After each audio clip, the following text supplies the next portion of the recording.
Whoa, this is total nonsense, what he just said to me. When Yusuf is putting images up of Semiramis and trying to say it has something to do with the Trinity, that is so disappointing. I might as well sit here and say Allah is the moon god. It's just as bad an argument. It's just as fallacious. It's just as ridiculous to any serious-minded person. It's so disappointing to me. I hope for such better. So, can you explain the relationship between the name Allah and the moon god? I think this argument gets overused because I think Muslims could reasonably answer this. So you have from those around, I hear a cry, oh God, oh God. Shams is the female deity, and she's the consort of Qamar, which is masculine, the moon. That means the moon is the high god. Therefore, this suggests that the pagans were calling the moon Allah, because that was their high god, and believed the moon represented Allah, their god, which explains the fascination with the moon symbol. So by process of elimination, Allah must have referred to the moon god, because he would have been the male deity in this pantheon of planetary gods. Whoa, this is total nonsense, what he just said to me.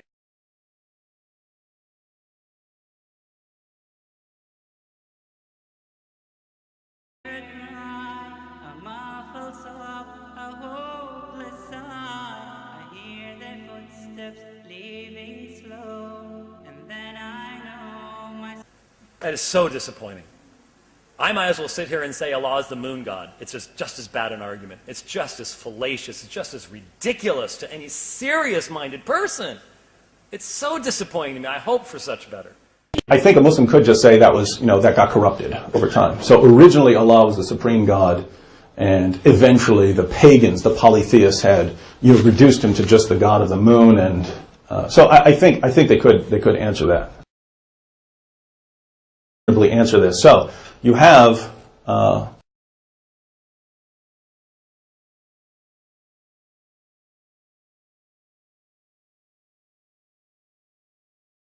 Sam Shamoun is another Christian apologist who is very ignorant with very bad manners and morals, and he uses foul language.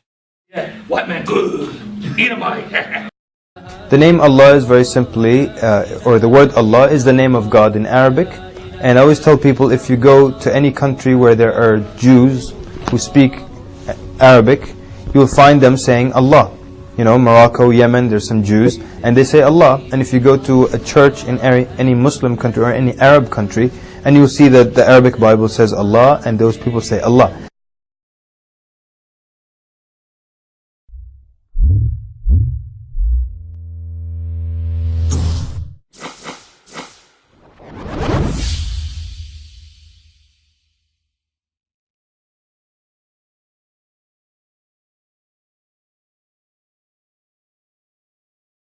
Sallallahu Alaihi Wasallam.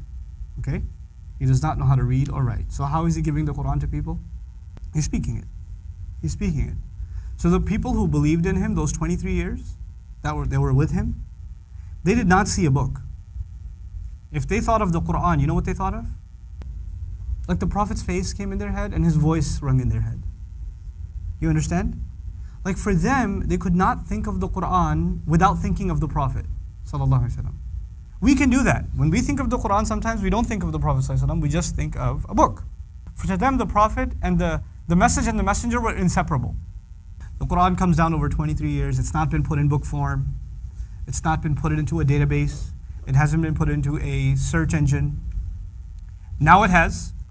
Now what the Prophet said has been put into a search engine. It's been put into a database. So you can actually do a search. How many times does the Quran say this word? You could do that? Could you do that back then? So now, after 23 years of this book and centuries later, we have this book in book form. This book uses the word ad-dunya. You know what ad-dunya means? This world. This book uses the word this world 115 times. 115 times. What word is used? Ad-dunya. Did anybody know that back then? They had no idea. This book also uses al-akhirah. This life, ad-dunya, al-akhirah, the next life. It uses it 115 times. This book uses the word angels 88 times. Malaika, 88 times. It uses the word devils, shayateen, 88 times. The word life occurs 145 times in the entire Quran. Al-Hayat, life. You want to take a guess what else comes in the Quran 145 times? Death. Death, the word death occurs in the Quran 145 times. The word good deeds. Good deeds are mentioned 167 times. As-salihat and as-sayyi'at, bad deeds, 167 times. The word disbelief is mentioned 17 times. Belief is mentioned 17 times. Iblis is mentioned by name 11 times. Seeking refuge from Iblis is mentioned 11 times. They said, the phrase they said occurs 332 times. And the Quran says, say 332 times. How is it possible that in like 23 years of revelation, he uses the word month only 12 times? Yeah. Days actually only used 365 times. There's just a few. Just word counts. Is that humanly possible? Just think about that. Is that humanly possible? Somebody speaks for 23 years, doesn't write any of it down, and these words seem to line up perfectly.